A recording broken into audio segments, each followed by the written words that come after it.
Hare Rama, Rama Rama, Hare Hare,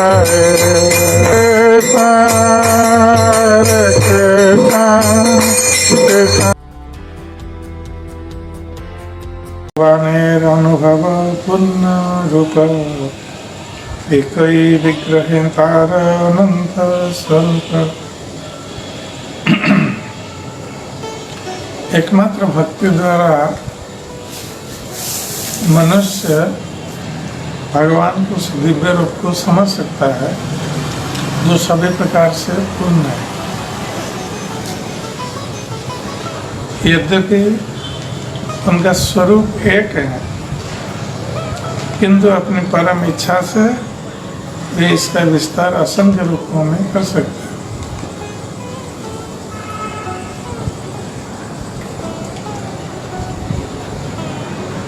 तो भक्त के अपने अनुभव से भक्त भगवान के दिव्य रूप को समझ सकता है, जो सभी प्रकार से पूर्ण होते हैं। और यद्यपि उनका स्वरूप एक ही है, किंतु वो अपनी इच्छा से असंख्य रूप में प्रकट होते हैं।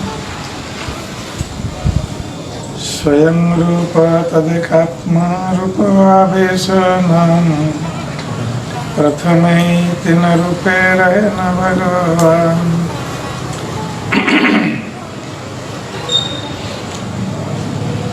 तो पूर्ण पुरुषोत्तम भगवान तीन प्रधान रूपों में विद्यमान रहता है। स्वयं रूप, तदेकात्म रूप और आवेश रूप, ये तीन रूप में विद्यमान होते हैं भगवान। तात्पर्य में प्रभुपाद बताते हैं, इसलिए रूप गोस्वामी ने अपने ग्रंथ लघु भागवतामृत में स्वयं रूप का वर्णन किया है। अनन्यापेक्षी यद रूपम स्वयं रूप स उच्यते। पूर्ण पुरुषोत्तम भगवान का जो रूप अन्य रूपों पर निर्भर नहीं करता है, वो स्वयं रूप या मूल रूप कहलाता है। श्रीमद् भागवतम में यह रूप का वर्णन है, जिस प्रकार कहा गया है, कृष्णस्तु भगवान स्वयं। कृष्ण आदि पूर्ण पुरुषोत्तम भगवान है। वृंदावन में ग्वाल बाल के रूप में कृष्ण का रूप भगवान का मूल रूप या स्वयं रूप कहलाता है। इसकी पुष्टि ब्रह्म संहिता में भी होती है। ईश्वर परमः कृष्ण सच्चिदानंद विग्रह अनादिर आदिर गोविंद सर्व कारण कारण।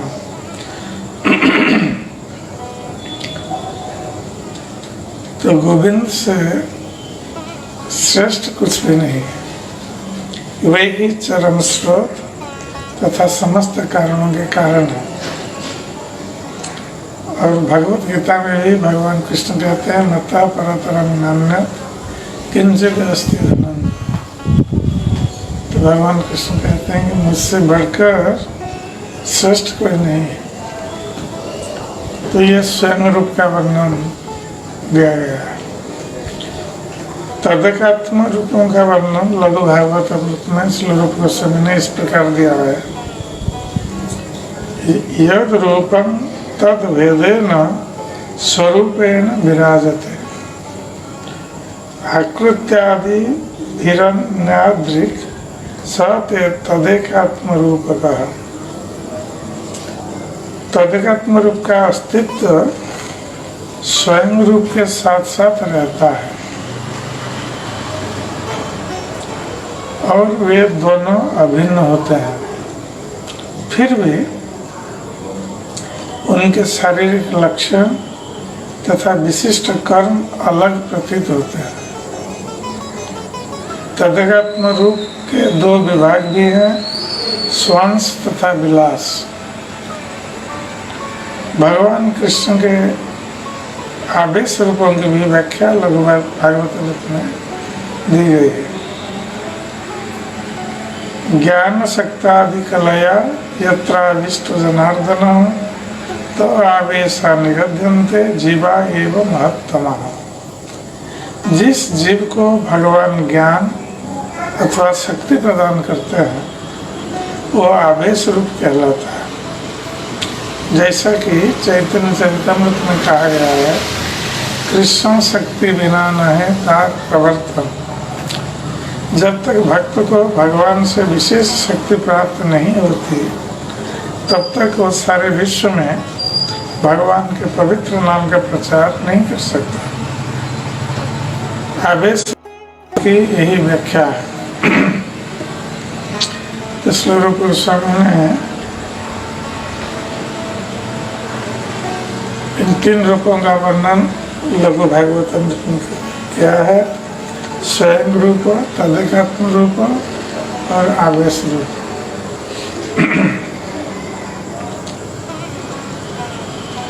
स्वयं रूप स्वयं प्रकाश द्वि रूपे स्फूर्ति, स्वयं रूपे एक कृष्ण ब्रजे गोपमूर्ति।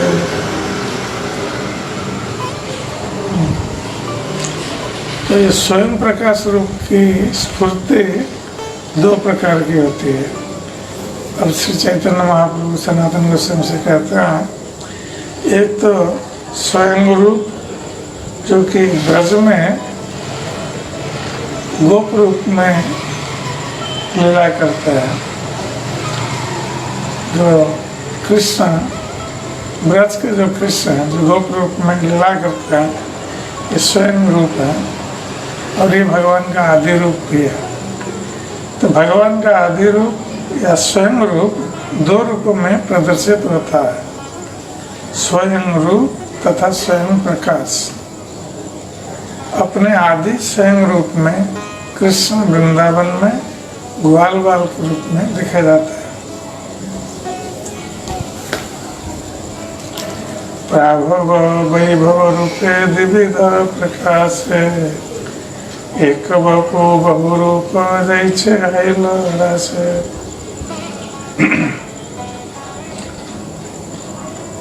अब स्वयं प्रकाश की बात कहते हैं, तो स्वयं प्रकाश जो है ये दो प्रकार के हैं, प्राभव और वैभव। अपने आदि रूप में कृष्ण प्राभव तथा वैभव इन दो स्वरूपों में प्रकट होते हैं। ये अपने एक आदि रूप का अनेक रूपों में विस्तार करते हैं, जैसा कि रासलीला के समय उन्होंने किया था। अर्थात रासलीला में भगवान जितनी गोपियाँ थी उतने रूपों में प्रकट हुए थे।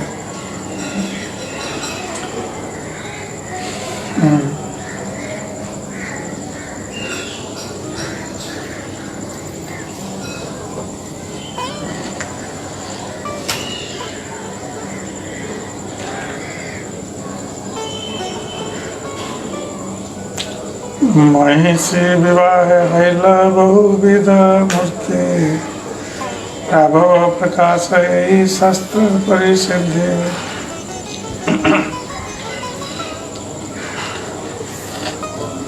तो जब भगवान ने द्वारका में 16,108 पत्नियों से विवाह किया था, तब उन्होंने अपने आप को अनेक रूपों में अर्थात 16,108 रूपों में विस्तार किया था। ये विस्तार तथा रास नृत्य के अवसर पर हुए विस्तार शास्त्रों के निर्देशानुसार प्राभव प्रकाश कहलाते हैं।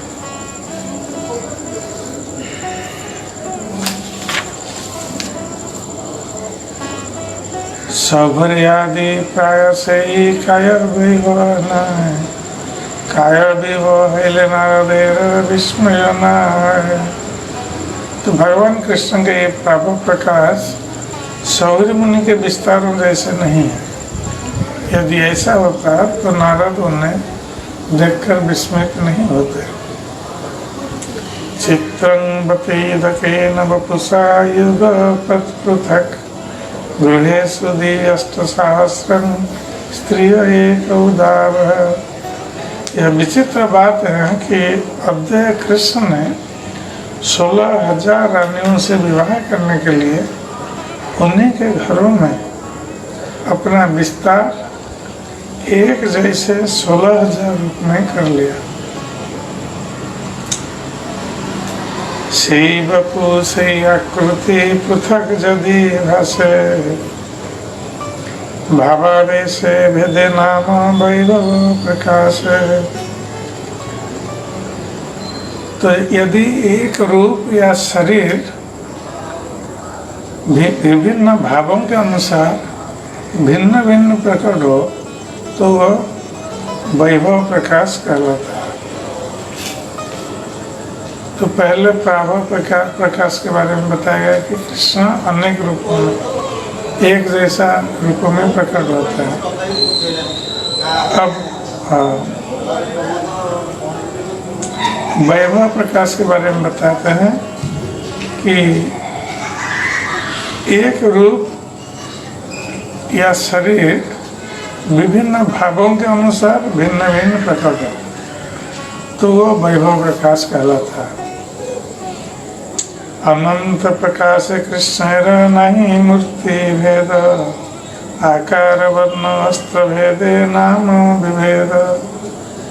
तो भगवान के अनंत प्रकाश है, अनंत रूप है, तो उसमें कोई भेद नहीं है, किंतु आकार वर्ण और अस्त्र के अनुसार उनके भेद बताए गए हैं। अन्ये च संस्कृतात्मानो विधिना विहिते निते जजन्ते तन्मया स्तंभै बहुमूर्तिकम्। विभिन्न वैदिक शास्त्रों में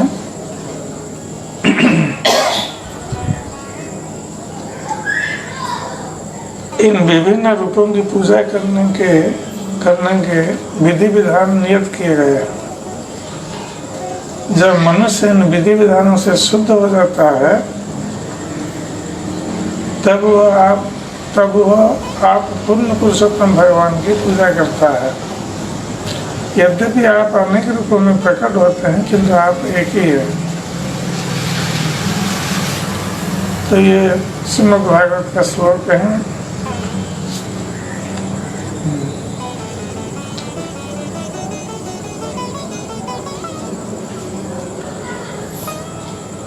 तो जिसमें वेदों में जैसे कहा गया है कि एको बहुश्याम, मैं एक से बहुत होता हूँ, अनेक रूपों में प्रकट होता हूँ।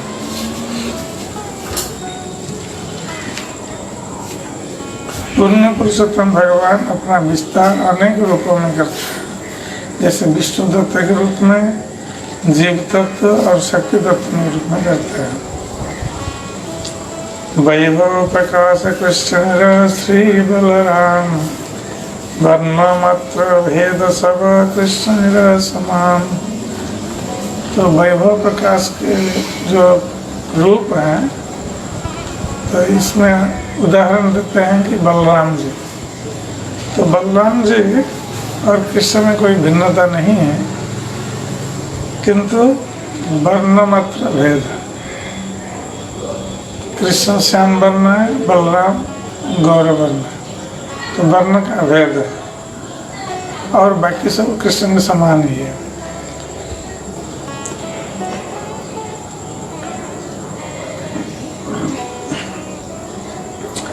वैभव प्रकाश जैसे देवकी तनुज विधिभुज स्वरूप कभू कभू है चतुर्भुज। फिर देवकी सुत वासुदेव कृष्ण, तो ये भी वैभव प्रकाश रूप है और ये कभी द्विभुज रूप में प्रकट होते हैं, कभी चतुर्भुज रूप में प्रकट होते हैं। तो भगवान कृष्ण मथुरा और द्वारका में ये जब लीला करते हैं कभी द्विभुज रूप में अपने को प्रकट करते हैं, कभी चतुर्भुज रूप में प्रकट करते हैं। जिस समय कृष्ण का आविर्भाव हुआ तो पहले कृष्ण चतुर्भुज रूप में प्रकट हुए और देवकी वसुदेव के कहने पर द्विभुज हो गए। उसी प्रकार कृष्ण द्वारका में जब थे तो कभी अपना दोभुज रूप प्रदर्शित करते थे और कभी आवश्यकता के अनुसार चतुर्भुज रूप भी प्रदर्शन करते थे।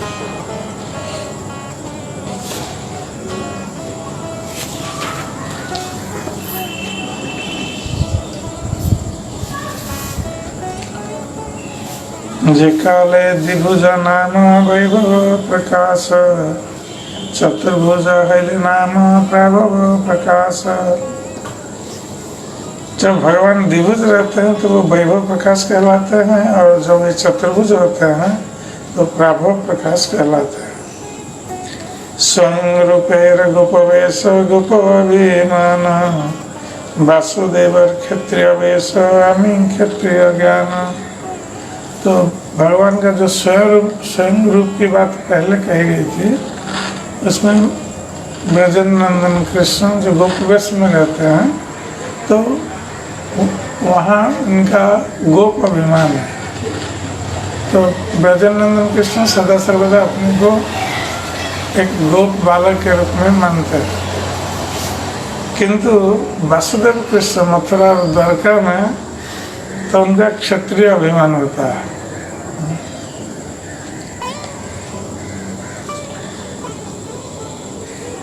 सौंदर्य ऐश्वर्य माधुर्य वैदग्ध विलास, ब्रजेंद्र नंदन यह अधिक उल्लास।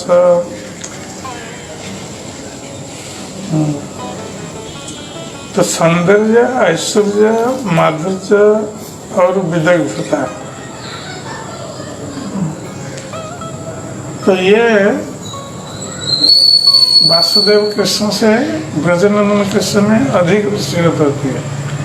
अर्थात वसुदेव कृष्ण से ब्रजनंदन कृष्ण अधिक सुंदर लगते हैं गोप वेश में, और उनका ऐश्वर्य माधुर्य ये सब अधिक बताया गया।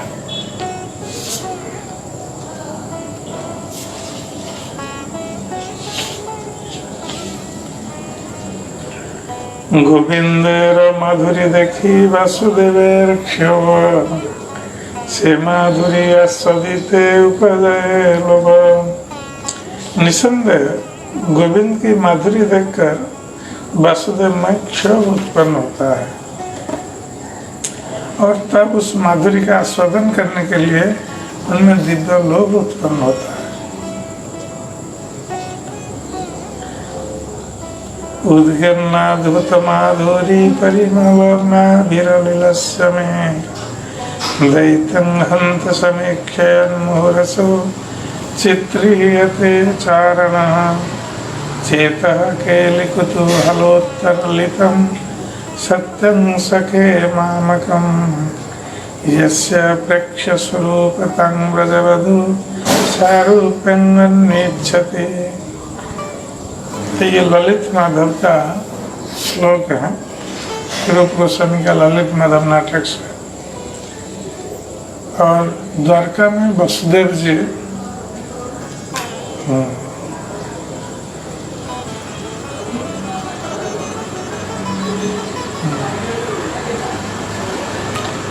हे मित्र, यह अभिनेता मेरे द्वितीय रूप जैसा लगता है। यह वासुदेव कृष्ण कहते हैं, वसुदेव नहीं, वासुदेव कृष्ण कहते हैं। हे मित्र, यह अभिनेता मेरे द्वितीय रूप जैसा लगता है। यह चित्र की भांति आश्चर्यजनक आकर्षक माधुरी तथा सुगंधी से ओतप्रोत ग्वालवाल की तरह मेरी लीलाएं प्रदर्शित करता है, जो ब्रजबालाओं को अत्यंत प्रिय है। जब मैं इस प्रदर्शन को देखता हूँ तो मेरा मन उत्तेजित हो उठता है। ऐसी लीलाओं के लिए मेरी भी इच्छा होने लगती है, और इच्छा होती है कि मुझे भी ब्रज लीलाओं जैसे रूप प्राप्त हो जाए। तो भगवान वासुदेव कृष्ण अपने ब्रजन नंदन कृष्ण के लीलाओं को देखकर स्वयं आकर्षित हो जाते। और मथुराय जैसे गंधर्व नृत्य दर्शने पुनः द्वारकाते जैसे चित्र विलोकने। तो एक बार जब वासुदेव ने मथुरा में गंधर्व नृत्य देखा तो कृष्ण के प्रति वासुदेव को आकर्षण का अनुभव हुआ। दूसरी बार द्वारका में हुआ जब वासुदेव कृष्ण का चित्र देखकर चकित हो गए।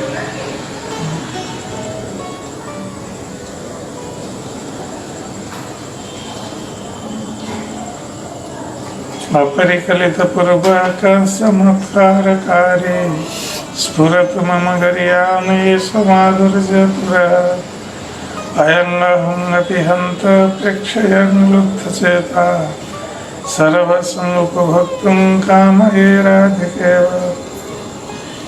तो भगवान कृष्ण अपने रूप को देखकर आश्चर्यचकित हो रहे हैं। ये ललित माधव का श्लोक है। वो कौन है जो मुझसे भी बढ़कर ऐसी प्रभुत्व माधुरी प्रकट कर रहा है, जिसका अनुभव इसके पूर्व कभी नहीं किया गया और जो सबको चकित करने वाली है। हाय, इस सौंदर्य को देखकर मेरा मन भी मोहित हो रहा है और मैं स्वयं श्रीमती राधा रानी के समान इसका आनंद उठाने के लिए इच्छुक हूँ।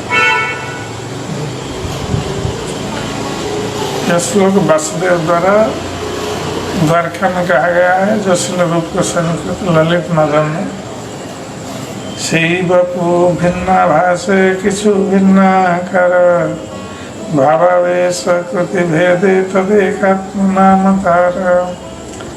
जब वह शरीर किंचित भिन्न रूप में प्रकट होता है और इसके स्वरूप भाव तथा रूप में किंचित भिन्न होते हैं तो वह तदेकात्म कहलाता है। तदेकात्म रूपे विलास स्वंस दुई भेद विलास स्वंसर भेदे विविध विभेद। तदेकात्म रूप के अंतर्गत विलास अर्थात लीला विस्तार तथा स्वंस व्यक्तिगत विस्तार दो भेद है।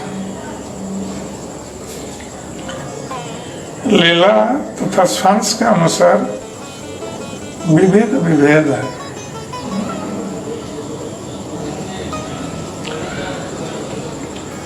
भगवान के विलास विस्तारों का वर्णन लघु भागवत अमृत के निम्नलिखित श्लोक में किया गया है।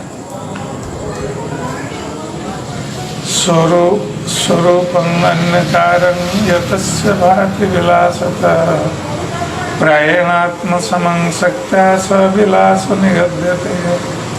जब भगवान अपने अचिंत्य शक्ति के द्वारा भिन्न आकारों से युक्त अपने विविध रूप प्रदर्शित करते हैं तब यह रूप विलास विग्रह कहलाता है। उसी प्रकार श्वास विस्तार के संबंध में कहा गया है, तादृश नीन शक्ति यो व्यनक्ति स्वंसरिता संकर्षणादिर्मर्ष्यादिर्यथा तत्त स्वधामसु। जब कृष्ण का कोई रूप आदि रूप से अभिन्न होकर कम महत्वपूर्ण होता है तथा कम शक्ति दिखलाता है तब वह स्वंस कहलाता है। अपने अपने धाम में निवास कर रहे भगवान के चतुर्विध अवतारों संकर्षण, वासुदेव, प्रद्युम्न तथा निरुद्ध से लेकर पुरुष अवतार, लीलावतार, मनवंतर अवतार एवं युगावतार स्वंस के उदाहरण हैं। प्राभव वैभव भेदे विलास द्विधाकर विलासेर विलास भेद अनंत प्रकार। पुनः विलास रूपों को दो श्रेणियों में बांटा गया है, प्राभव तथा वैभव। इन रूपों के विलासों के भी असंख्य भेद है। प्राभव विलास वासुदेव संकर्षण प्रद्युम्न अनिरुद्ध मुख्य चारी जन। मुख्य चतुर्भुवन के नाम वासुदेव, संकर्षण, प्रद्युम्न तथा अनिरुद्ध ये प्राभव विलास कहलाते हैं। ब्रजे गोप भाव रामेर पुरे क्षत्रिय भावना बन्ना वेश भेद ताते विलास तार नाम। कृष्ण के आदि रूप जैसे ही रूप वाले बलराम वृंदावन में एक ग्वालवाल है और वे अपने आप को द्वारका के क्षत्रिय वंश के एक सदस्य भी मानते हैं। इस तरह उनका रंग तथा वेश भिन्न है और ये कृष्ण के लीला रूप कहलाता है। वैभव प्रकाश आर प्राभव विलास एक ही मूर्ति बलदेव भाव भेदे भाषे। श्री बलराम कृष्ण के वैभव प्रकाश है। ये वासुदेव, संकर्षण, प्रद्युम्न तथा अनिरुद्ध के मूल चतुर्भुज में भी प्रकट होते हैं। ये भिन्न भावों वाले प्राभव विलास विस्तार है। आदि चतुर्भुज यहाँ के नहीं सम अनंत चतुर्भुज गणेर प्राकट्य कारण। चतुर्भुज का प्रथम विस्तार अद्वितीय है, उनकी कोई तुलना ही नहीं। ये चतुर्भुज रूप अनंत चतुर्भुज रूपों के स्रोत है। कृष्ण रे चारि प्रभाव विलास, कृष्ण रे चारि प्रभाव विलास द्वारका मथुरापुरे नित्य यहाँ रवास। भगवान कृष्ण के चार प्रभाव विलास रूप द्वारका तथा मथुरा में शाश्वत निवास करता है।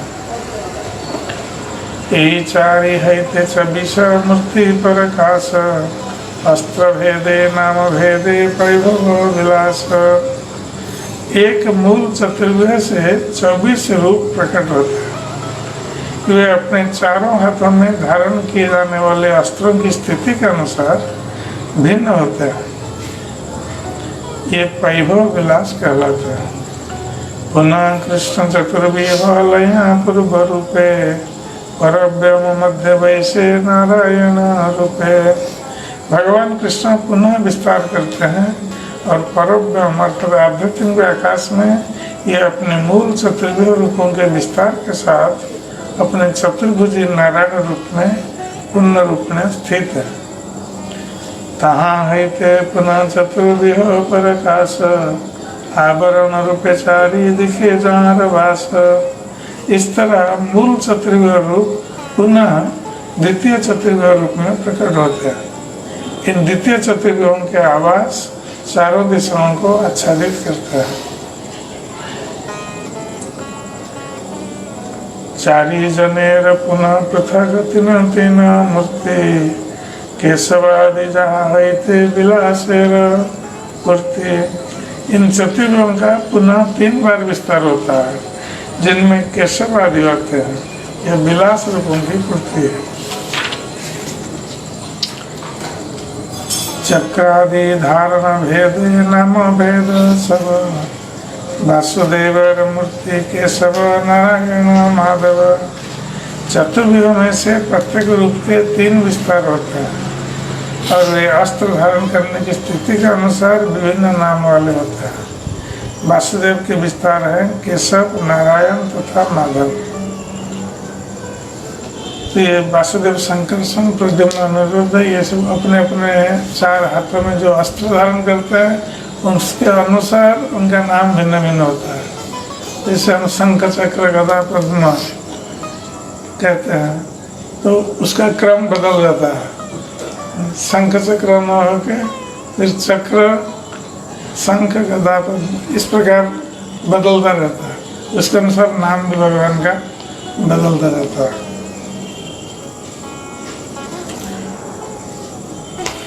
तो वासुदेव के विस्तार है केशव, नारायण तथा माधव। संकर्षणेर मूर्ति गोविंद विष्णु मधुसूदन ये अन्य गोविंद नहीं ब्रजेंद्र नंदन। संकर्षण के विस्तार है गोविंद, विष्णु तथा मधुसूदन। ये गोविंद मूल गोविंद से भिन्न है क्योंकि ये महाराज नंद के पुत्र नहीं है। प्रद्युम्नेर मूर्ति विक्रम वामन श्रीधर अनिरुद्धेर मूर्ति ऋषिकेश पद्मनाभ दामोदर। प्रद्युम्न के विस्तार हैं त्रिविक्रम, वामन तथा श्रीधर। इसी तरह अनिरुद्ध के विस्तार ऋषिकेश, पद्मनाभ तथा दामोदर है। 12 मासेर देवता 12 जन, मार्गशीर्ष केशव पौषे नारायण। तो जो 12 महीना है, इसमें भगवान के 12 नाम ये अधीश्वर है उस महीने का। तो बताते हैं कि मार्गशीर्ष महीने का केशव, पौष में नारायण देवता है।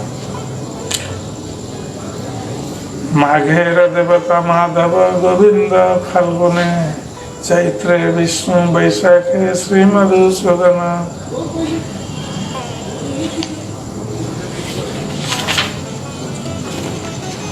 ज्येष्ठे त्रिविक्रम, आषाढ़े वामन देवेश, श्रावणे श्रीधर, भाद्रे देव ऋषिकेश, आश्विने पद्मनाभ, कार्तिके दामोदर, राधा दामोदर, अन्य ब्रजेंद्र कुंवर।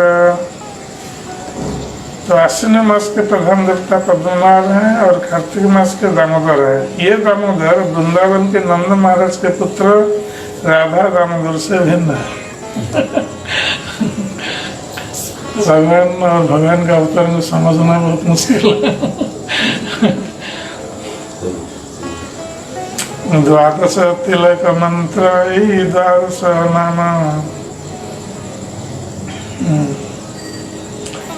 आचमने नामे स्पर्शी तत्स्थान।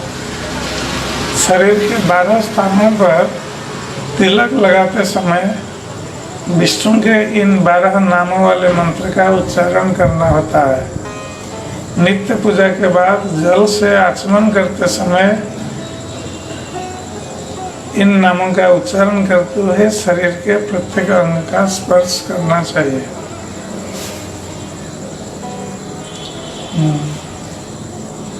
ललाटे के सबम ध्यायेत् नारायणं नतोदरे, वक्षस्थले माधवं तु गोविन्दं कण्ठकोपके, विष्णुं च दक्षिणे कक्षौ बाहू च मधुसूदनं, त्रिविक्रमं कंधरे तु वामनं वामवर्षके, श्रीधरं वामबाहो तु ऋषिकेशं तु कंधरे, पृष्ठे च पद्मनाभ च कटकट्यं दामोदरं नशे। ये तिलक लगाने के स्थान है। कहाँ कहाँ भगवान के किस नाम का मंत्र उच्चारण करके उस स्थान को स्पर्श करके तिलक लगाना है। यही 4 जनेर विलास मूर्ति 8 जन, तांसवार नाम कही सुन सनातन। वासुदेव, संकर्षण, प्रद्युम्न तथा अनिरुद्ध से 8 और विलास रूप आते हैं। हे सनातन, मैं उनके नामों का उल्लेख करता हूँ, सुनो। पुरुषोत्तम अच्युत नृसिंह जनार्दन, हरि कृष्ण अधोक्षज उपेन्द्र अष्टजन। ये 8 विलास लीला विस्तार है। पुरुषोत्तम, अच्युत, नृसिंह, जनार्दन, हरि, कृष्ण, अधोक्षज तथा उपेन्द्र। वासुदेवेर विलास 2 अधोक्षज पुरुषोत्तम, संकर्षणेर विलास उपेन्द्र अच्युत 2 जन, प्रद्युम्नेर विलास नृसिंह जनार्दन, अनिरुद्धेर विलास हरि कृष्ण 2 जन। यही 24 मूर्ति प्रभव विलास प्रदान, अस्त्र धारण भेदे धरे भिन्न भिन्न नाम। ये 24 रूपों 24 रूप भगवान के मुख्य प्रभव विलास। इनके नाम हाथों में धारण किए गए अस्त्रों की स्थिति के अनुसार भिन्न भिन्न होते हैं। यहाँ मध्य जहार हो आकार वेश भेद, सही है विलास वैभव विभेद। इन समस्त रूपों में जो रूप वेश तथा आकार में भिन्न होते हैं ये वैभव विलास कहलाते हैं। पद्मनाभ त्रिविक्रम नृसिंह वामन हरि कृष्ण आदि हय आकारे विलक्षण। इनमें से पद्मनाभ त्रिविक्रम नृसिंह वामन हरि कृष्ण इत्यादि के शारीरिक रूप भिन्न भिन्न है। कृष्ण प्रभो विलास वासुदेवादि चारिजन से ही चारिजनार विलास विंशति गणन। वासुदेव तथा अन्य 3 विस्तार भगवान कृष्ण के प्रत्यक्ष प्रभव विलास। इन 17 रूपों के 20 विलास विस्तार है। यहाँ सवार पृथक वैकुंठ परव्यम धामे पूर्वादि अष्टदिके 3 क्रमे। ये सारे रूप आध्यात्मिक आकाश धाम में भिन्न भिन्न वैकुंठ लोकों के अधिष्ठाता है जो पूर्व दिशा से क्रमशः प्रारंभ होते हैं। 8 दिशाओं में प्रत्येक में 3 भिन्न रूप होते हैं। यद्यपि परब्रह्म सभाकार नित्य धाम तथापि ब्रह्मांडकारो कहूँ सन्निधान। यद्यपि इन सबका परब्रह्म में सनातन निवास स्थान है किंतु इनमें से कुछ भौतिक ब्रह्मांडों में भी स्थित है। परब्रह्म मध्य नारायण नित्य स्थिति परब्रह्म उपरि कृष्ण लोकेर विभूति। परब्रह्म में नारायण का नित्य निवास स्थान है। इस परब्रह्म के ऊपरी भाग में कृष्ण लोक है जो समस्त ऐश्वर्य से परिपूर्ण है। एक कृष्ण लोक है त्रिविध प्रकार गोकुलाक्ष मथुराक्ष द्वारकाक्ष। कृष्ण लोक 3 विभागों में बंटा है, गोकुल मथुरा तथा द्वारका। मथुरा ते केशवेर नित्य सन्निधान नीलाचले पुरुषोत्तम जगन्नाथ नाम। भगवान केशव का नित्य निवास मथुरा में है और भगवान पुरुषोत्तम जो जगन्नाथ नाम से विख्यात हैं नीलाचल में नित्य निवास करते हैं।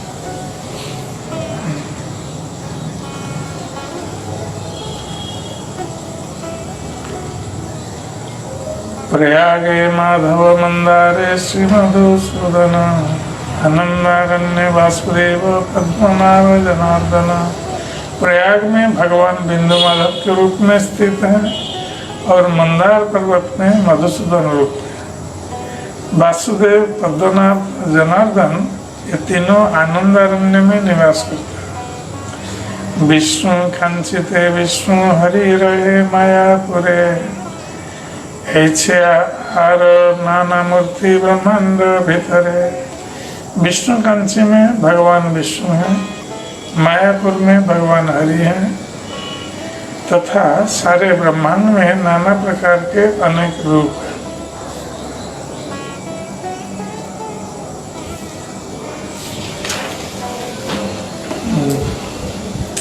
ये तो यही मत ब्रह्मांड मध्य सवार प्रकाश सप्तदीपे नवखंडे जहार विलास। इस ब्रह्मांड के भीतर भगवान विभिन्न आध्यात्मिक स्वरूपों में स्थित है। ये 7 द्वीपों के नवखंडों में विद्यमान है। इस तरह उनकी लीलाएं चलती रहती है। सर्वत्र प्रकाश तार भक्ते सुख दिते जगतेरा धर्मनाशी धर्म स्थापित। भगवान अनेक अपने भक्तों को प्रसन्न करने के लिए ही सारे ब्रह्मांडों में विभिन्न रूपों में स्थित है। इस तरह भगवान अधर्म का विनाश करते हैं और धर्म की स्थापना करते हैं। यहाँ मध्य कारो अवतारे गणना जैसे विष्णु त्रिविक्रम नृसिंह वामन। इन रूपों में से कुछ को अवतार माना जाता है। जिस प्रकार भगवान विष्णु त्रिविक्रम नृसिंह और वामन। अस्त्र धृति भेद नाम भेदर कारण चक्रादि धारण भेद सनातन। तो हे सनातन, अब मुझसे सुनो कि किस तरह विभिन्न विष्णु मूर्तियाँ अपने अपने अस्त्र तथा चक्र इत्यादि धारण करती है एवं किस तरह अपने हाथों में धारण किए गए अस्त्रों के अनुसार उनके नाम पढ़ते हैं। दक्षिणाधो हस्त हेते वामाध पर्यंत चक्रादि अस्त्र धारण गणनारहंत। गणना करने की विधि है कि निचले दाएं हाथ से प्रारंभ करके क्रमशः ऊपरी दाहिना हाथ, ऊपरी बाएं हाथ तथा निचले बाएं हाथ तक बढ़े। तो पहले गणना का क्रम बता दिया। भगवान के 4 हाथ हैं, तो दाहिने हाथ निचले दाहिने हाथ से शुरू करके ऊपर, फिर बाएं ऊपर दायां नीचा। सिद्धार्थ संहिता करे। भगवान विष्णु का नाम उनके हाथों में धारण किए गए अस्त्रों के क्रम के अनुसार होता है। सिद्धार्थ संहिता करे 26 मूर्ति गणना, तार मते कही आगे चक्रादि धारण। सिद्धार्थ संहिता के अनुसार भगवान विष्णु के 24 रूप हैं। सर्वप्रथम मैं उसी ग्रंथ के अनुसार चक्र से आरंभ करके उन अस्त्रों की स्थिति का वर्णन करूंगा।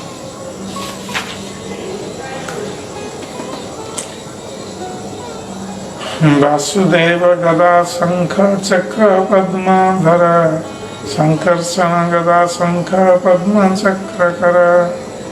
तो जो क्रम बताया गया है उसके अनुसार वासुदेव जो है गदा शंख चक्र पद्म, संकर्षण गदा शंख पद्म चक्र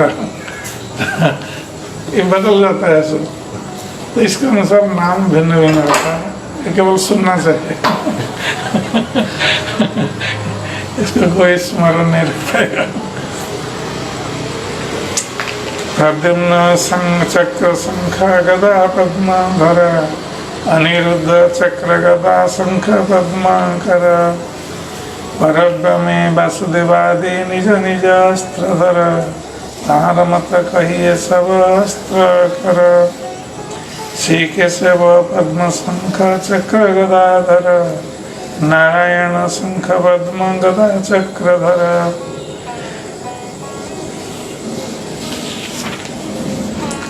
श्री माधव गदा चक्र शंख पद्म कर, श्री गोविंद चक्र गदा पद्म शंखधर। विष्णुमूर्ति गदा पद्म शंख चक्र कर, मधुसूदन चक्र शंख पद्म गदाधर। त्रिविक्रम पद्म गदा चक्र शंख कर, श्री बावन शंख चक्र गदा पद्म धर। श्रीधर पद्म चक्र गदा शंख कर, ऋषिकेश गदा चक्र पद्म शंखधर। पद्मनाभ शंख पद्म चक्र गदा कर, दामोदर पद्म चक्र गदा शंखधर। पुरुषोत्तम चक्र पद्म शंख गदाधर, श्री अच्युत गदा पद्म चक्र शंखधर। श्री नृसिंह चक्र पद्म गदा शंखधर, जनार्दन पद्म चक्र शंख गदा कर। श्रीहरि शंख चक्र पद्म गदा कर, श्री कृष्ण शंख गदा पद्म चक्र कर। अधोख्यद पद्म गदा शंख चक्र कर, उपेन्द्र शंख गदा चक्र पद्म कर। है शिष्य पंचरात्रे कहे 16 जन, तार मते कहिए वे चक्रादि धारणा।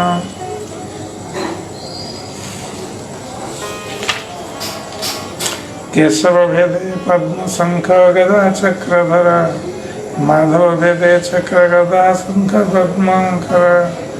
नारायण भेदे नाना अस्त्र भेदधर, इत्यादि भेद यही सब अस्त्र कर।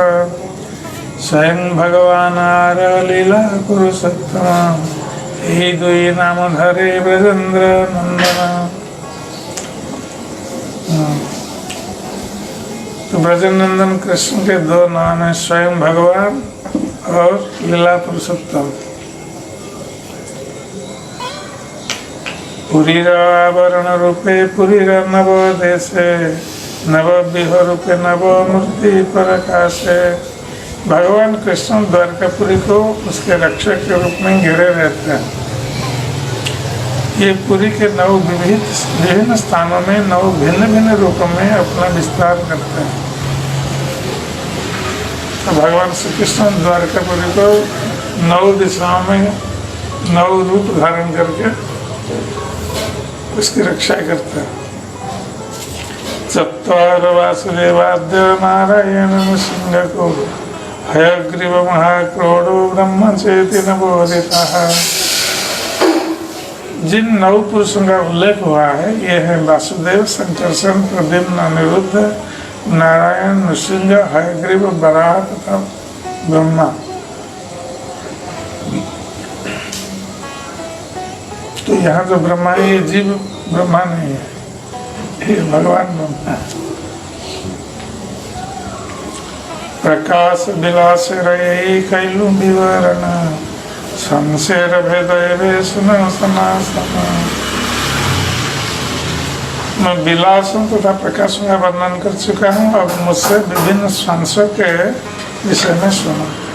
शंकर द्विभेदतार संकर्षण पुरुष अवतार लीलावतार।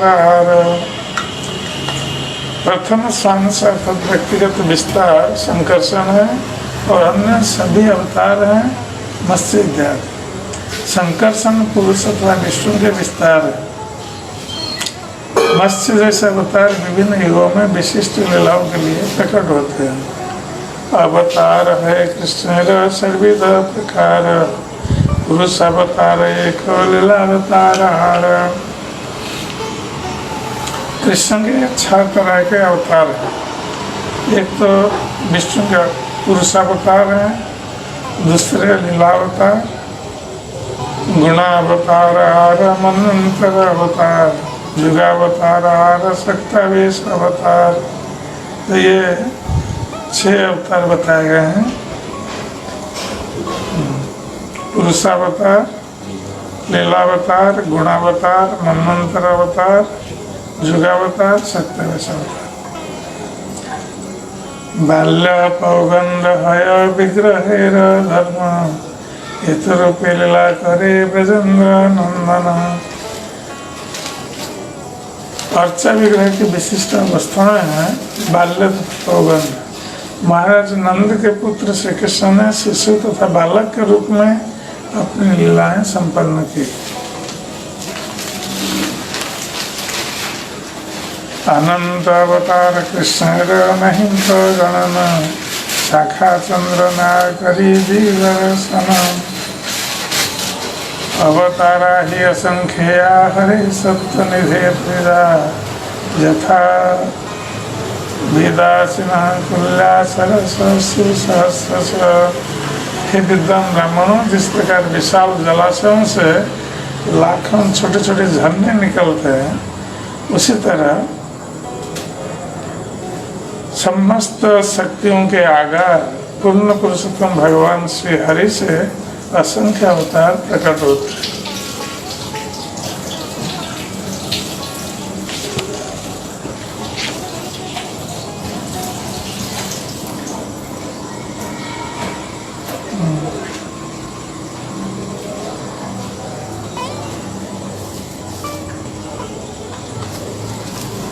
प्रथम ये करे कृष्ण पुरुष अवतार सहित पुरुष हय त्रिविध प्रकार। तो भगवान के जो पुरुष अवतार हैं 3 प्रकार के हैं। विष्णुस्तु त्रीणि रूपाणि पुरुषाक्षं यथो विदु एकं तु महतः स्रष्टो द्वितीयं पिण्ड संस्थितं तृतीयं सर्वभूतस्थं तानि ज्ञात्वा विमुच्यते। तो भगवान विष्णु के ये 3 रूप जो पुरुष अवतार कहे जाते हैं, ये प्रथम है महाविष्णु जो संपूर्ण भौतिक शक्ति के सृष्टा। द्वितीय में गर्भोदक विष्णु है जो प्रत्येक ब्रह्मांड में स्थित है। और तृतीय में क्षीरोदक से विष्णु है जो प्रत्येक प्राणी के हृदय में निवास करता है। जो इन तत्वों, तीन तत्वों को जान लेता है वो माया के बंधन से छूट जाता है।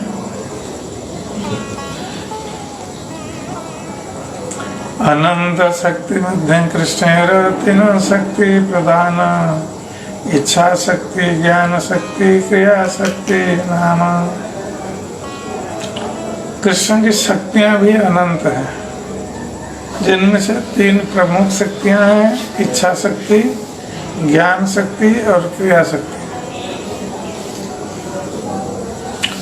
इच्छा शक्ति प्रधान कृष्ण इच्छाया सर्वकर्ता, ज्ञान शक्ति प्रधान वासुदेव अधिष्ठाता। इच्छा शक्ति के प्रधान भगवान कृष्ण है, क्योंकि उनकी परम इच्छा से ही हर वस्तु का अस्तित्व है। इच्छा के लिए ज्ञान की आवश्यकता है और वो ज्ञान वासुदेव के माध्यम से व्यक्त होता है। इच्छा ज्ञान क्रिया बिना न है सृजन, नीति निरति न शक्ति मेली प्रपंच रचना। विचार, अनुभव, इच्छा, ज्ञान तथा क्रिया के बिना सृजन संभव नहीं। परम इच्छा, ज्ञान और क्रिया के मेल से विराट जगत की रचना होती है। क्रिया शक्ति प्रधान संकर्षण बलराम, प्राकृत सृष्टि करे न निर्माण। भगवान संकर्षण बलराम है। ये क्रिया शक्ति के अधिष्ठाता होने के कारण भौतिक तथा आध्यात्मिक दोनों जगतों की सृष्टि करते हैं।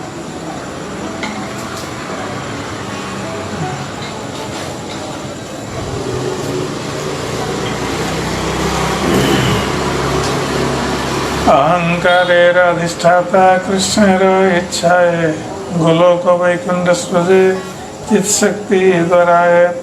आदि संकर्षण भगवान बलराम भौतिक तथा आध्यात्मिक दोनों ही सृष्टियों के कारण है। वे अहंकार के अधिष्ठाता हैं।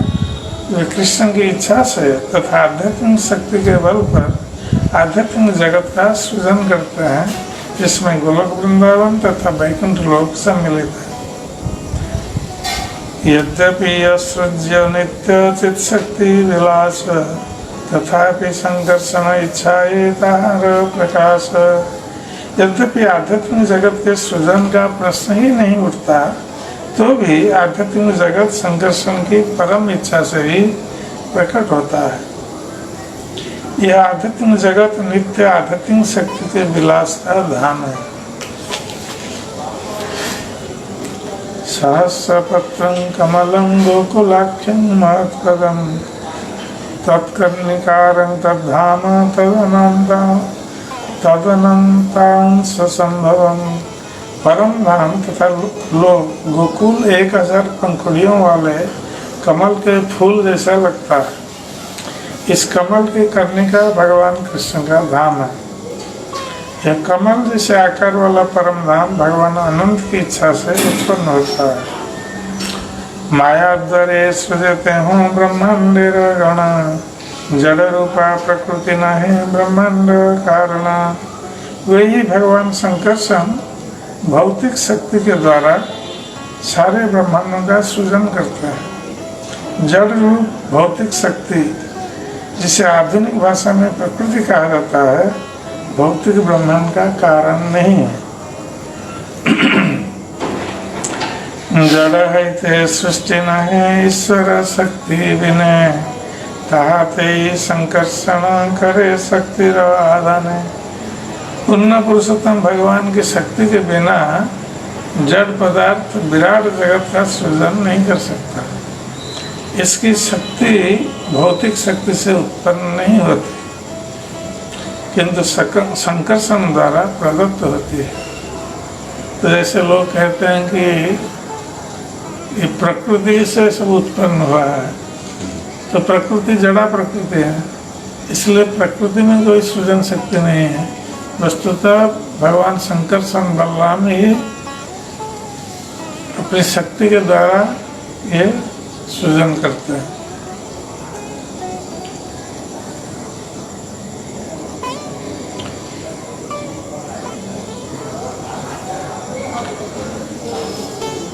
ईश्वरेर शक्ति सृष्टि करे प्रकृति लौहजेन अग्निशक्ति पाय शक्ति। अकेला जड़ पदार्थ किसी वस्तु का सृजन नहीं कर सकता। भौतिक शक्ति पूर्ण पुरुषोत्तम भगवान के बल पर सृष्टि करती है। लोहे में खुद में जलाने की कोई शक्ति नहीं होती, किंतु जब इसी लोहे को अग्नि में रखा जाता है तब वो जलाने की शक्ति प्राप्त कर लेता है।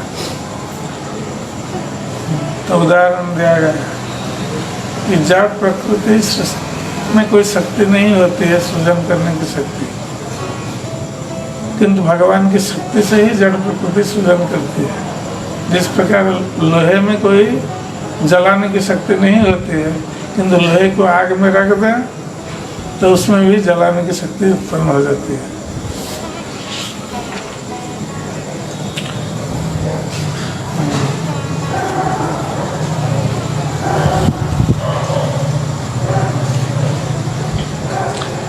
ये तो ही विश्वस्य बीजं योनि रामो मुकुंद पुरुषोत्तमं अन्य भूतेषु विलक्षणस्य ज्ञानस्य च स्कन्ध इमं पुराणम्।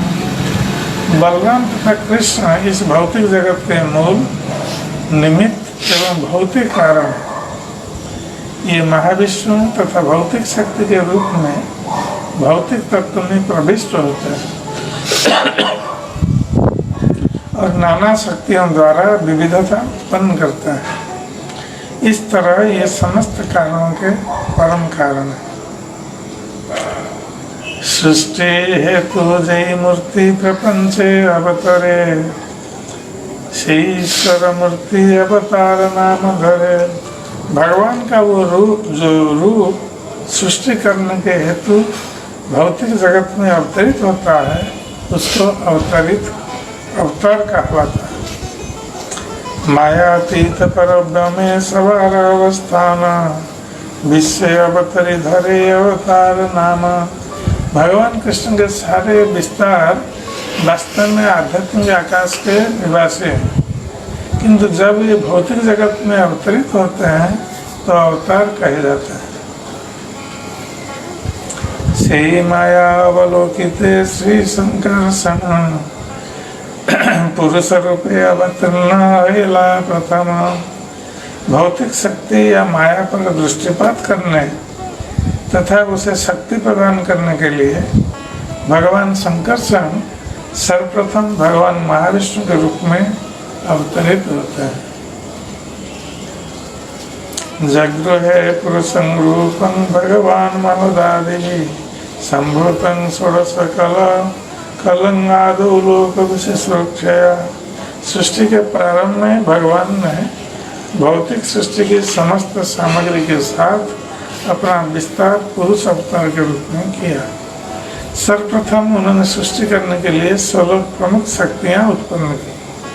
ऐसा उन्होंने भौतिक ब्रह्मांड को प्रकट करने के लिए किया। आद्योवतार पुरुष परस्य काल स्वाल सदस मनश्च द्रव्यं विकारो गुण इंद्रियाणि विराट स्वराट भगवान के प्रथम अवतार हैं कारणाधिशायी विष्णु अर्थात महाविष्णु, जो सनातन काल, आकाश कारण तथा कार्य, मन, तत्व, भौतिक अहंकार, प्रकृति के गुण, इंद्रिय समूह, भगवान का विराट रूप, गर्भोदकशाही विष्णु तथा सारे चर एवं अचर जीवों के स्वामी हैं। श्री पुरुष विराजते करे न शयन, कारणाधिशायी नाम जगत कारण। वे आदि भगवान जिनका नाम शंकर्षण है, सर्वप्रथम उस बिरजा नदी में शयन करते हैं। ये बिरजा नदी आध्यात्मिक जगत को घेर कर रहती है, जिसको कारण सागर भी कहा जाता है। तो जो भौतिक जगत तथा आध्यात्मिक जगत के बीच में सीमा का कार्य करती है। कारणाधिशायी विष्णु के रूप में वे भौतिक सृष्टि के आदि कारण है। कारणाद्धि पारे मायार नित्य अवस्थिति विरधार पारे परोगमे नाही गति।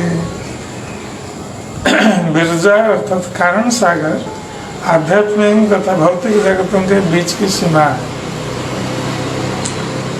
इस सागर के एक तट पर भौतिक शक्ति माया स्थित है, किंतु यह दूसरे किनारे पर प्रवेश नहीं कर सकती जहाँ आध्यात्मिक आकाश है।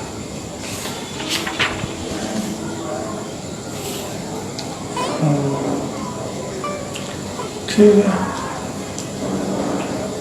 आगे कर विश्राम देते हैं। हरे कृष्ण। हरे कृष्ण।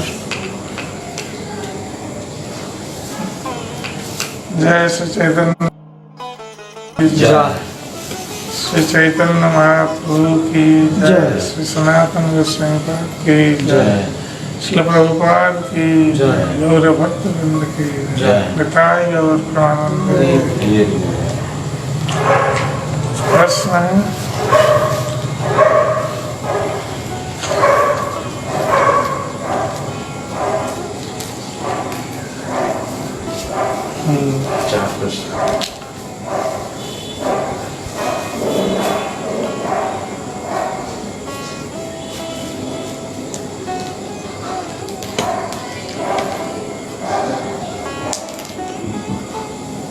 ओंकार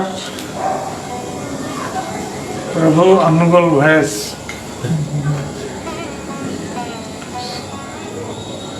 तो इनका प्रश्न है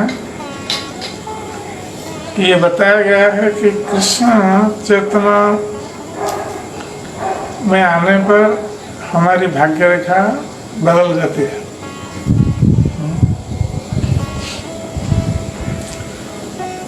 तो ये क्या साधना के प्रारंभिक स्तर में बदल जाती है या पुनः शुद्ध भक्त होने पर बदलती है? ये प्रारंभिक साधना आरंभ करने से ही शुरू होती है बदलना। जैसे प्रभुपाद ने कहा है कि जब हम भगवान के कीर्तन में तालियां बजाते हैं,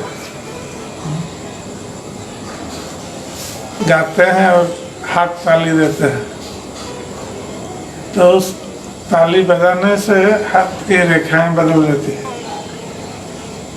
इसका अर्थ है कि हमारे जो पाप कर्म रूप के जो पक्षी हैं वो उड़ जाते हैं ताली बजाने में। किंतु यह भी सत्य है कि जो हमारा कर्म फल है, एक तो प्रारब्ध के रूप में हम अभी भोग कर रहे हैं कर्म का फल,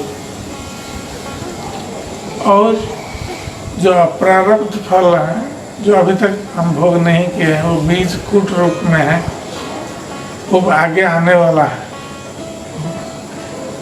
तो वो सब नष्ट हो जाते हैं धीरे धीरे, किंतु प्रारब्ध नष्ट नहीं होता है। प्रारब्ध नष्ट तभी होता है जब व्यक्ति शुद्ध भक्त हो जाता है। शुद्ध भक्त होने पर प्रारब्ध कर्म भी नष्ट हो जाता है। किंतु भक्ति आरंभ करने पर धीरे धीरे दूसरे जो कर्म फल अभी स्टॉक में है, बीज कूट रूप में, ये सब धीरे धीरे नष्ट होते हैं। तो ये हमारी निष्ठा पर निर्भर करता है। जैसे भगवान कृष्ण कहते हैं, ये यथा मां प्रपद्यन्ते तां तथैव भजाम्यहम्। जो जिस रूप से मेरा भजन करता है, मैं उस रूप में उसको फल देता हूँ।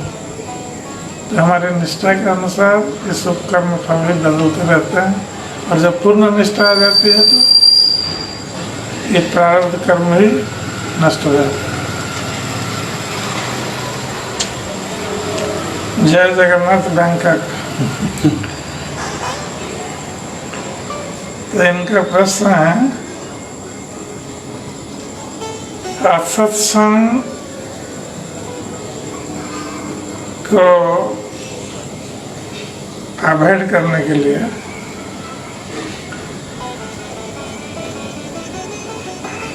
और उसको ये भी धारणा देने के लिए कि हम उसको प्रेम करते हैं या उसके हृदय में भगवान है। तो किंतु ये लोग समझते हैं कि हम उनको अवॉइड करते हैं।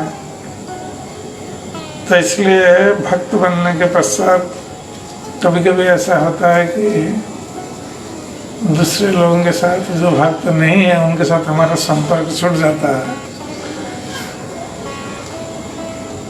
तो क्या हम इसको आध्यात्मिक मार्ग में अग्रगति के लिए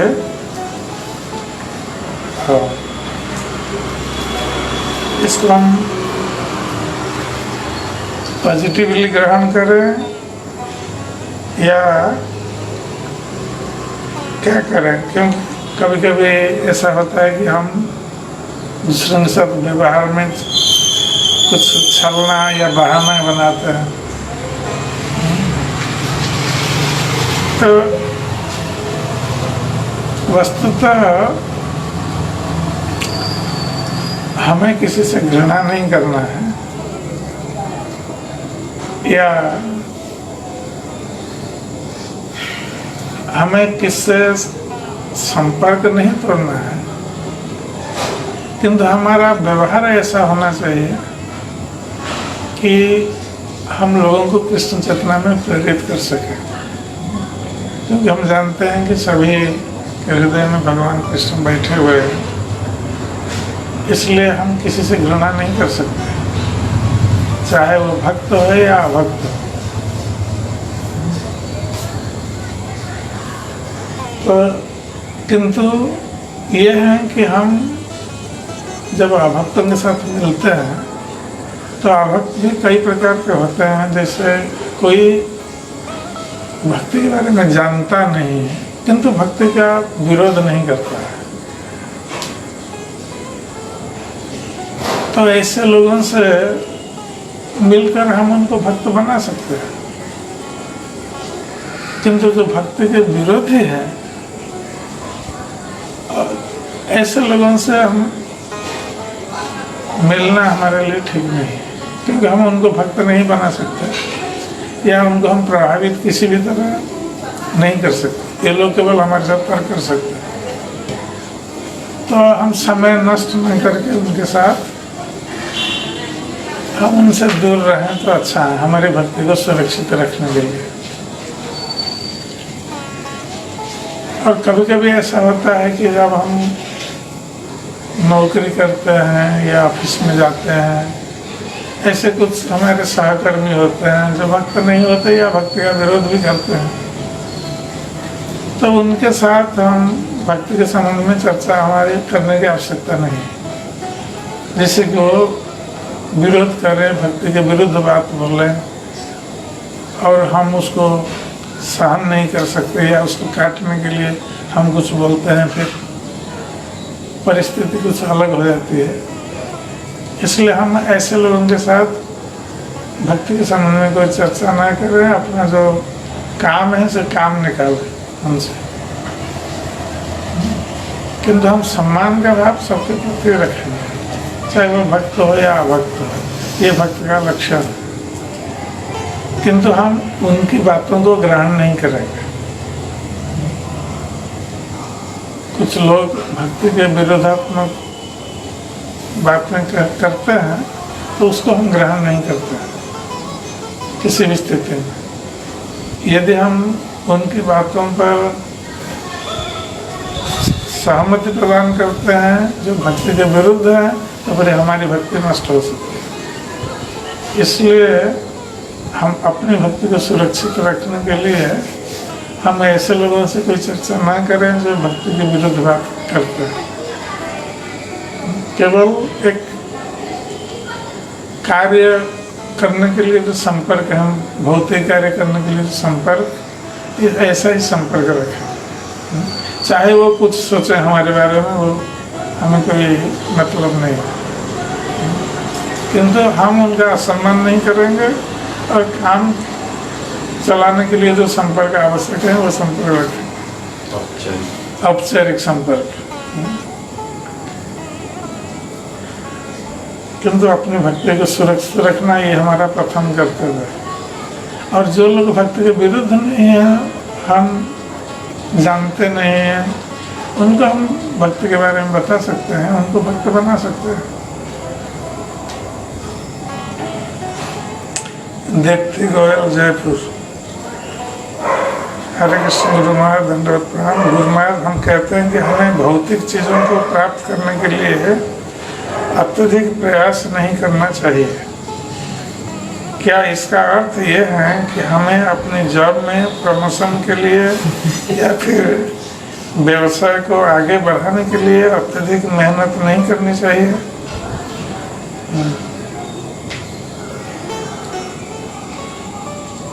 हम ये कैसे समझें कि हम वास्तव में भक्ति में संतुष्ट होने के कारण भौतिक जीवन में आगे नहीं बढ़ रहे हैं, न कि अपने आलस्य के कारण? यह प्रश्न मैं इसलिए पूछ रही हूँ क्योंकि मैं अपने साथ के दोस्तों को अपने व्यवसाय में तरक्की के लिए बहुत मेहनत करते हुए देखती हूँ, जबकि मैं ये सोचती हूँ कि कम मेहनत करके भी हमारी आवश्यकताएं तो पूरी हो रही है, तो ज़्यादा समय व्यवसाय को देने की क्या ज़रूरत है? क्या ये एटीट्यूड सही है?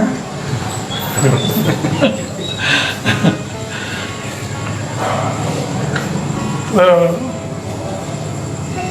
ये एटीट्यूड सही है क्योंकि हमारे सारे आचार्य यही बताते रहते हैं कि हमें हमारे जीवन का लक्ष्य क्या है, इसको हमें समझना आवश्यक है। ये हमारी पहली आवश्यकता है कि हमारे जीवन का लक्ष्य ये नहीं है कि हम अधिक से अधिक धन संचय करें, बहुत बड़ा पदवी प्राप्त करें। ये हमारे जीवन का लक्ष्य नहीं है।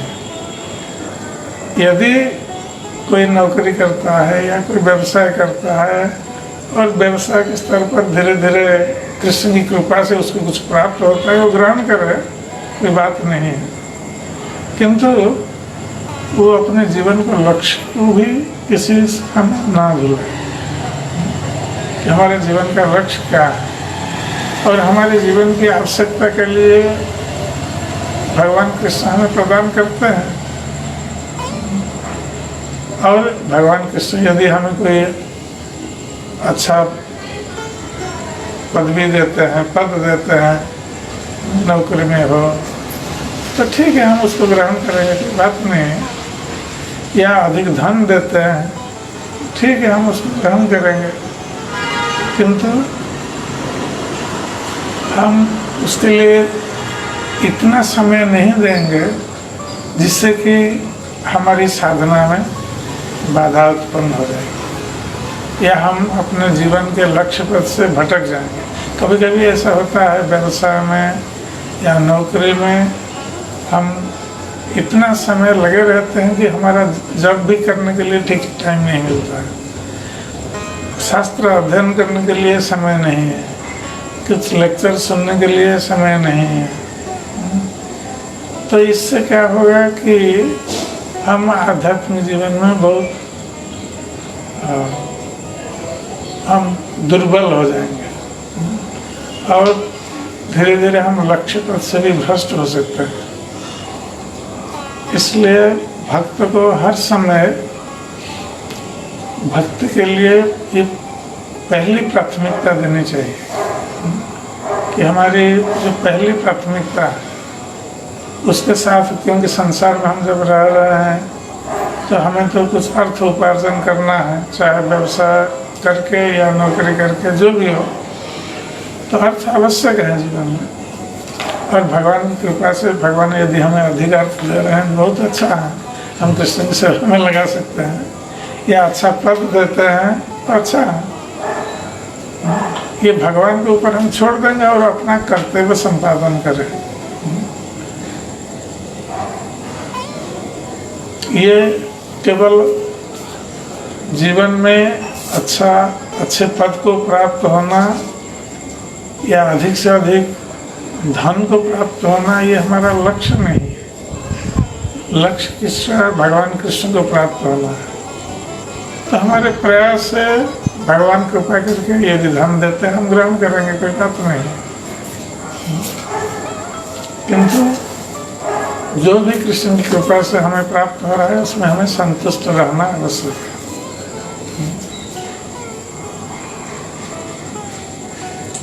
सरस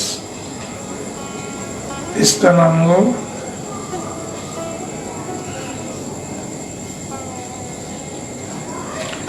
इनका प्रश्न है कि जब हम भगवान की सुंदर लीलाओं का श्रवण करते हैं तो उस समय हमारा मन बहुत अच्छा लग जाता है श्रवण में, किंतु जब फिलोसफी सुनते हैं तब तो सुनते हैं तो मन नहीं लगता है। यह स्वाभाविक है कि भगवान की लीला बहुत आकर्षक है और मन को हरण करने वाली है। किंतु इसके साथ साथ तत्व को भी समझना आवश्यक है, क्योंकि चैतन्य चरितमृत में भी बताया गया है, सिद्धांत बलिया चित्ते नाकर आलस यह है ते कृष्ण लागे सुदृढ़ मानस। ये सब सिद्धांत है, इसलिए आलस्य पूर्वक इसको नहीं सुनना है। तो इससे क्या होगा कि भगवान कृष्ण में हमारी दृढ़ता नहीं है। लीला श्रवण करने के लिए अच्छा लगता है, ठीक है, किंतु वो कभी भोग की सामग्री उपस्थित हो जाएगी तो भोग की ओर हम आकृष्ट हो जाएंगे, क्योंकि हमें सिद्धांत पता नहीं है, हमें ज्ञान नहीं है। ऐसे तो साधारण व्यक्ति को कोई भी लीला कथा उसको अच्छा लगता है, किंतु भक्ति में दृढ़ता के लिए इन तत्वों को जानना भी आवश्यक है। तो नहीं तो हमारी भक्ति सेंटिमेंट जिसको बोलते हैं, मन धर्म क्या है उसको बोलते हैं, भावुकता में परिणत हो जाएगा यदि हमें फिलोसफी या तत्व हमें पता नहीं। इसलिए हमें सिद्धांत जानना भी आवश्यक है और जानने के लिए प्रयास करना भी आवश्यक है। लीला श्रवण करना ठीक है, अच्छा, और कृष्ण की ओर हम आकृष्ट होते हैं, किंतु कृष्ण के तत्व को भी जानना आवश्यक है, क्योंकि भगवान कृष्ण की लीलाएं ऐसी हैं, कोई भी व्यक्ति उसका श्रवण करेगा या भगवान की लीलाओं को देखेगा तो आकर्षित हो जाएगा, स्वाभाविक है। किंतु ऐसे लोगों को कृष्ण कौन है ये पता नहीं। बहुत सारे लोग कृष्ण लीला के प्रति आकर्षित होते हैं और कृष्ण को मानते हैं कि कोई साधारण मनुष्य है। बच्चे की लीला के प्रति सभी लोग आकर्षित होते हैं, तो इसलिए तत्व जानना आवश्यक है। कृष्ण जो लीला कर रहे हैं उसके पीछे उनका क्या उद्देश्य है और वो कौन है वस्तुतः, इसलिए तत्व जानना आवश्यक है।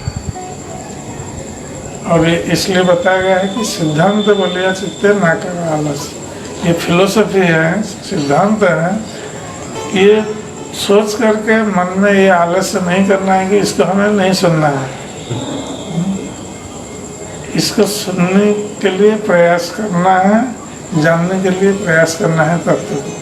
और भगवान कृष्ण कहते हैं जन्म कर्मं च मे दिव्यम एवं यो व्यक्ति तत्वतः त्यक्ता देहम पुनर्जन्म नैति मानति संसार। तो भगवान कृष्ण कहते हैं मेरा जन्म और कर्म दोनों दिव्य है और इसको तत्वतः जानना आवश्यक है। यदि तत्व हमें पता नहीं है तो भगवान की लीला को हम तोड़ मरोड़ कर उपस्थापित कर सकते हैं। जैसे हम देखते हैं महाभारत और कृष्ण लीला से दिखाते हैं, क्योंकि कृष्ण तत्व उनको पता नहीं है इसलिए वो तोड़ मरोड़ कर उपस्थापित करते हैं। इसलिए आवश्यक नहीं कि हमें तत्व जाने तब हम कृष्ण की लीलाओं को सही ढंग से स्थापित कर सकते।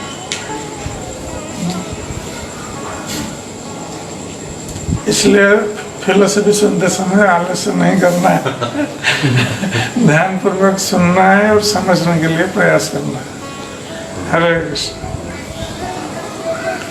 जय श्री चैतन्य चरितामृत की जय। कृष्ण गुरु महाराज।